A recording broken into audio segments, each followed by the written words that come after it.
what this suspended death sentence represents for me is an ongoing wake-up call. It's like a bell ringing there off in the distance, and it's saying, pay attention, John. Wake up, stay awake, pay attention to the great gift of these relationships and of these dreams and of this very rich and adventuresome life. His rich and adventuresome life has included careers in politics, education, a clinical psychologist, and an author. John Otterbacher is quite an accomplished sailor, too, and tonight at 10 and 11, we'll go sailing with him. Jack Doles and photojournalist Bilal Kurdi had a chance to join him aboard his boat, Grace. Jack joins us now with more on his courageous story, an interesting man. I gotta tell you, it's an interesting way to spend a day, sailing with this man. Fascinating person. Ask John Otterbacher how he's doing, and he'll tell you his heart is failing, but he's got a spectacular life. He's got a defective heart that caused him to have 8 surgeries in 8 months. That was back in 1997.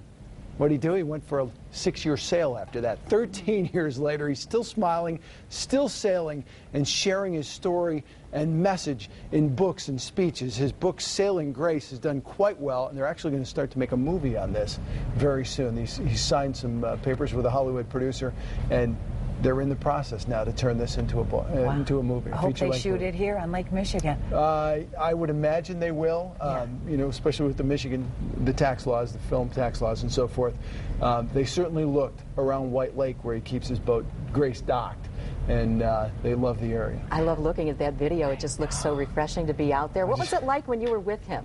Well, you know, you're always worried first. You know, his condition. Yeah.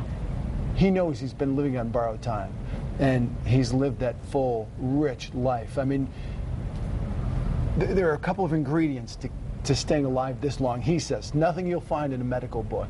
It's relationships with family and his wife, Barbara. You know, he sailed with his wife and 2 daughters across the Atlantic 4 times. A 6-year sail after all that stuff. That's not easy either. He's doing a lot of hard work. That is a lot of hard work. It takes great courage to do that. And he calls them these big, hairy adventures he comes up with. And these are things that he lives for and he lives to do.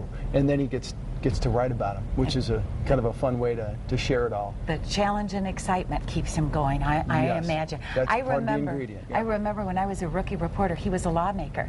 So we used to cover him, and I remember his fundraisers. He was a Democrat, and his fundraisers were beans and franks.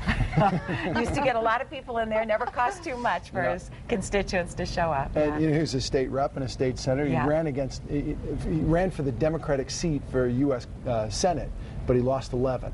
And then he started moving on to the different careers after that. But he's a guy who says, do not be afraid to take those chances in life. You need to embrace that fear, and that it just brings great things. 10 and 11 tonight. Looking forward to that. We'll see you at 6.